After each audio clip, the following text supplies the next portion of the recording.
नमस्कार साथियों। आज हम अध्याय 8 का अध्ययन करेंगे। पिछले अध्याय में हमने राजस्थान में आंदोलनों के बारे में अध्ययन किया।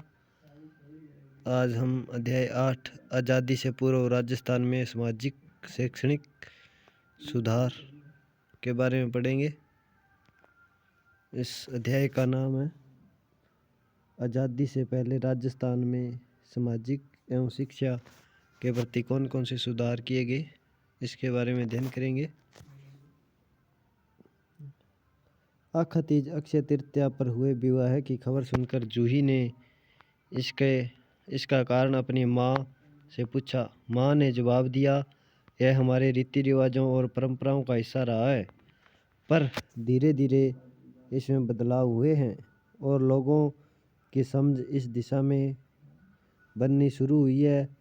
बाल विवाह, जाति प्रथा, सती प्रथा, कन्यावध व दास प्रथा जैसी प्रथाएं हमारे समाज में प्रचलित थी।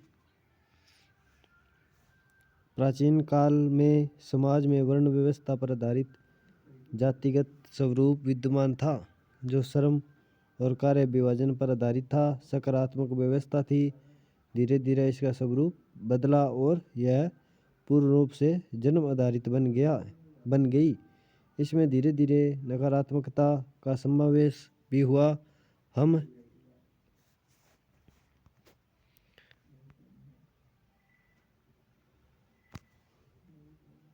जानते हैं कि समाज का व्यक्ति के जीवन पर सीधा प्रभाव पड़ता है, चूँकि सकारात्मक व्यवस्था मस्तिष्क को खुलापन देती है और नकारात्मकता कई विकृतियों को जन्म देती है। उस समय विवाह संस्था सामाजिक व्यवस्था का एक मजबूत रूप बनी हुई थी। इसी के चलते कुछ परंपराओं और मान्यताओं का सही रूप प्रासंगिकता नहीं बनाए रख सका और इसके विकृत रूप से समाज में अनेक समस्याओं को जन्म दिया। बाल विवाह, सती प्रथा, जाति प्रथा, कन्यावध, दास प्रथा जैसी कुरीतियां समाज में फैल गई। तत्कालीन सामाजिक सुधारकों ने ब्रिटिश सरकार के प्रयासों से इसे दूर करने की दिशा में कार्य किए।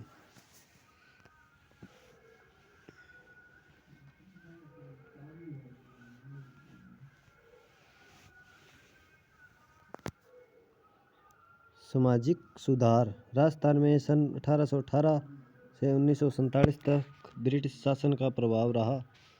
ब्रिटिश सरकार ने इन सभी मुद्दों को अपनी अपेक्ष हस्तक्षेप की नीति के चलते सीधे जनता के सामाजिक और धार्मिक मामले में हस्तक्षेप नहीं कर सकती थी।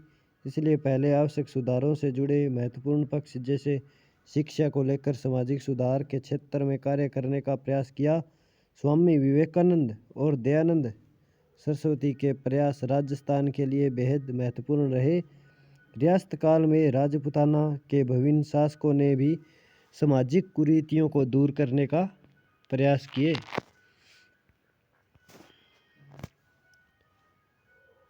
सती प्रथा उन्मूलन।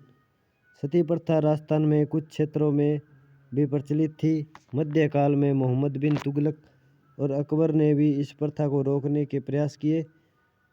ब्रिटिश काल में राजा राम मोहन राय के प्रयासों से प्रेरित होकर 1829 ईस्वी में कानून बनाकर लॉर्ड विलियम बेंटिंक ने सती प्रथा को गैर कानूनी घोषित किया। सर्वप्रथम जयपुर राज्य में जयपुर संरक्षण समिति के प्रयासों से सती प्रथा निषेध कानून पारित किया गया। इसके पश्चात कोटा, जयपुर और मेवाड़ में भी सती प्रथा उन्मूलन हेतु कानून बनाए गए। कन्यावध प्रतिबंध। राजस्थान में सर्वप्रथम कोटा राज्य में कन्यावध को गैर कानूनी घोषित किया।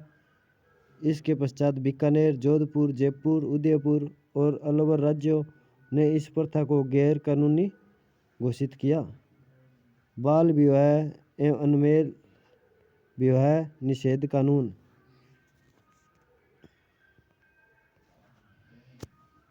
कम उम्र के कन्याओं का उससे अधिक अवस्था के पुरुष से विवाह करना, अनमेल विवाह तथा अवयस्क बालक बालिकाओं का विवाह कर देना, दोनों ही कुप्रथाएं समाज में प्रचलन में थी।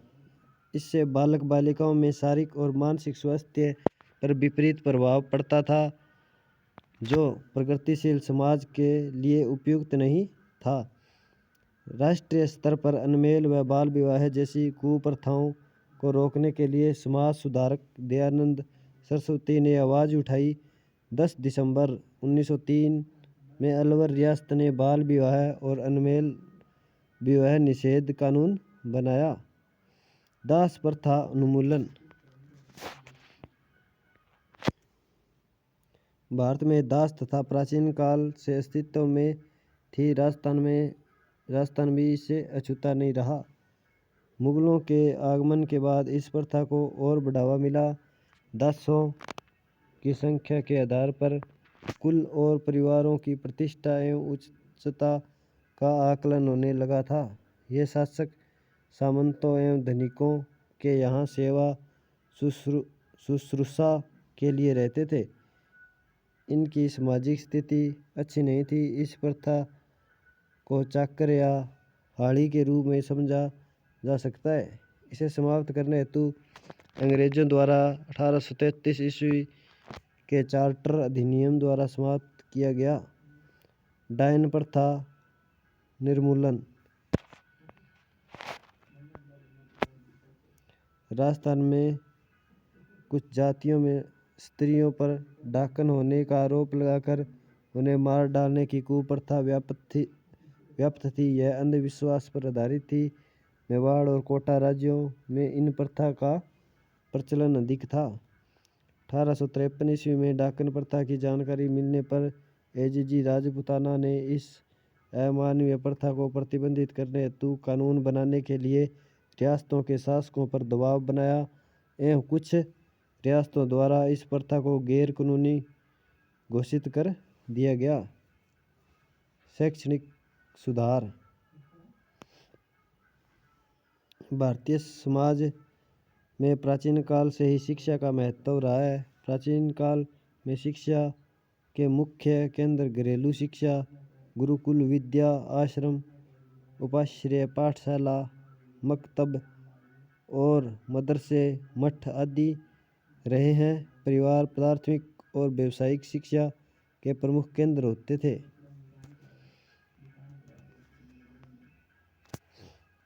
राजपुताना में भी शिक्षा विभिन्न कालक्रमों से गुजरी है। ब्रिटिश साम्राज्य के ने 19वीं शताब्दी से पूर्व की शिक्षा को देसी शिक्षा इंडिजिनियस एजुकेशन से संबोधित किया। इसके बाद की शिक्षा को अंग्रेजी शिक्षा, पाश्चात्य शिक्षा या आधुनिक शिक्षा के नाम से संबोधित किया गया। इस प्रकार 19वीं सदी में एक और शिक्षा का पारंपरिक स्वरूप नजर आता है तो दूसरी ओर अंग्रेजी शिक्षा का प्रभाव। 1819 में आधुनिक शिक्षा का स्कूल अजमेर में खोला गया। इसके पश्चात पुष्कर, भिनाय, केकड़ी में भी स्कूल खोले गए, लेकिन लोगों द्वारा ईसाई धर्म की दी जाने वाली शिक्षा का विरोध किया गया। परिणाम स्वरूप ये सभी स्कूल बंद कर दिए गए। 1835 ईस्वी में अंग्रेजी भाषा राजकीय भाषा बना दी गई, अतः अंग्रेजी शिक्षा प्रणाली का महत्व बढ़ा। फलस्वरूप रियासतों में आधुनिक शिक्षा प्रणाली को अपनाने वाले स्कूल खुलने लगे। 19वीं सदी के अंत तक जैसलमेर को छोड़कर राजपुताना में सभी रियासतों में शिक्षण संस्थाएं प्रारंभ हो चुकी थी। प्राथमिक स्कूल और मिडिल स्कूल कर्नौत होकर हाई स्कूल बने। इनमें सबसे पहले अजमेर को सरकारी स्कूल 1851 में हाई स्कूल बना। रियासतों में हाई स्कूल कक्षाओं की पढ़ाई प्रारंभ हुई। राजपूत शासकों, रियासतों के शासकों, राजकुमारों, सामंतों के पुत्रों के लिए अंग्रेजी शिक्षा को पृथक प्रबंधन करने के उद्देश्य से सन 1872 में वायसराय लॉर्ड मेयो के नाम पर अजमेर में मेयो कॉलेज की स्थापना हुई। इसका प्रथम स्तर 1875 से 76 में प्रारंभ हुआ। पंडित जनार्दन राय नागर ने सभी के लिए शिक्षा के उद्देश्य से 21 अगस्त 1937 में राजस्थान विद्यापीठ संस्थान की स्थापना की। महिला शिक्षा। 1861 में मशीनरी संस्था कन्या वर्नाकुलर स्कूल प्रारंभ किया। सरकार द्वारा 1866 ईस्वी में पुष्कर, अजमेर, मेरवाड़ा केंद्र शासित क्षेत्र में प्रथम सरकारी कन्या स्कूल खोला गया। देशी रियासतों में महिला शिक्षा को प्रोत्साहित करने के प्रयास हुए। परिणाम स्वरूप उदयपुर, जयपुर, भरतपुर, अलवर, कोटा, झालावाड़, टोंक, बीकानेर आदि रियासतों में भी कन्या विद्यालय खोले गए। प्रमुख जननायक। राजस्थान की भूमि में कुछ ऐसे जननायक भी हुए जिन्होंने न सिर्फ स्वतंत्रता को अपना योगदान दिया बल्कि फैली हुई कुरीतियों को दूर करने के साथ ही स्त्री शिक्षा हेतु विशेष प्रयास किए। सबसे पहले इसमें जननायक है भोगीलाल पांड्या। भोगीलाल पांड्या को राजस्थान में आदिवासियों का मसीहा और बागड़ का गांधी के नाम से जाना जाता है। इनका जन्म 1904 में डूंगरपुर में हुआ। इन्होंने बच्चों एवं प्रौढ़ों के लिए पाठशाला स्थापित की। यह पाठशाला आगे चलकर बागड़ सेवा मंदिर के नाम से प्रसिद्ध हुई।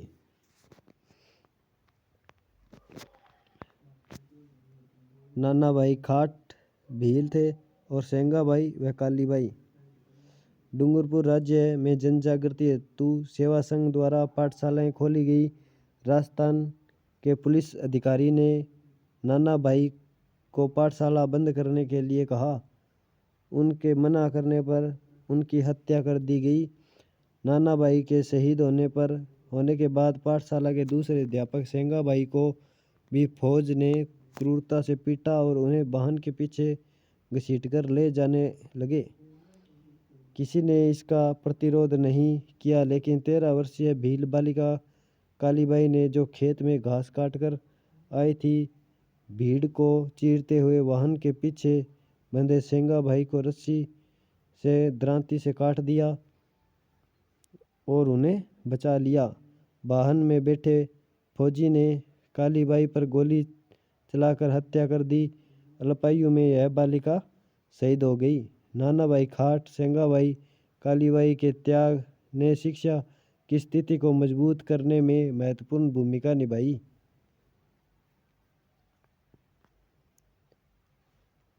करनी सिंह। बीकानेर रियासत के महाराजा करनी सिंह का जन्म 1924 में हुआ। वे 1952 से 1977 तक 25 साल लोकसभा के सदस्य रहे।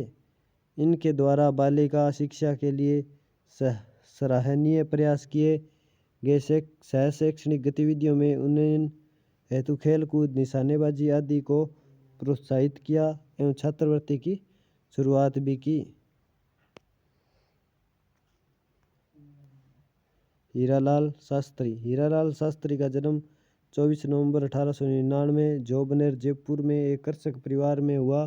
प्रारंभ में ही समाज सेवा की भावना इनके मन में रही, जिसके कारण इन्होंने जयपुर राज्य की सेवा का परित्याग कर दिया।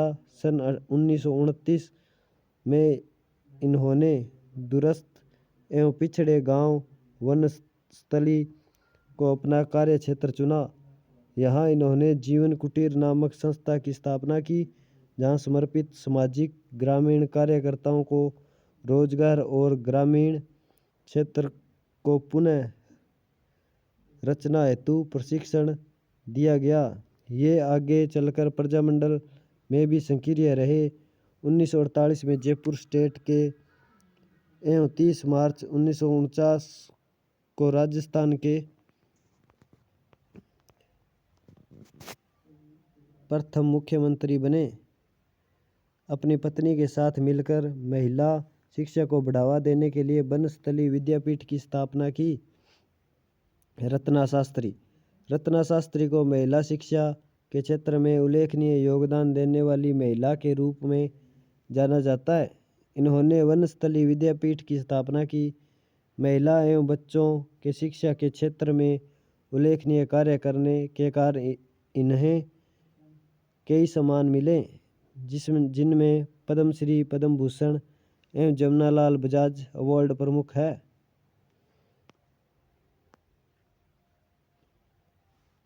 किशोरी देवी।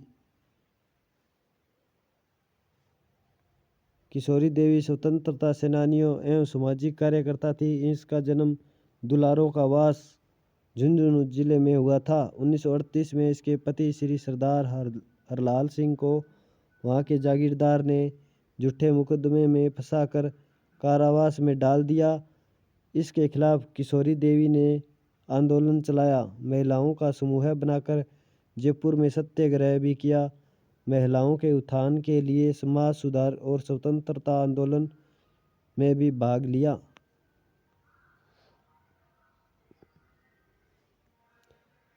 मामा बालेश्वर दयाल 10 मार्च 1905 में जन्मे मामा बालेश्वर दयाल सामाजिक कार्यकर्ताओं के रूप में प्रसिद्ध है।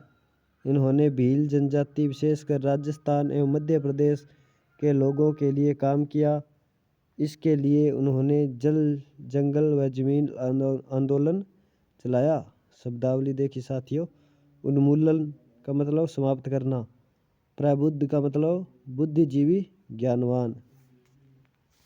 धन्यवाद साथियों जो आपने इस क्लास को ध्यानपूर्वक सुना। अगली क्लास कल लेकर आएंगे। Thank you.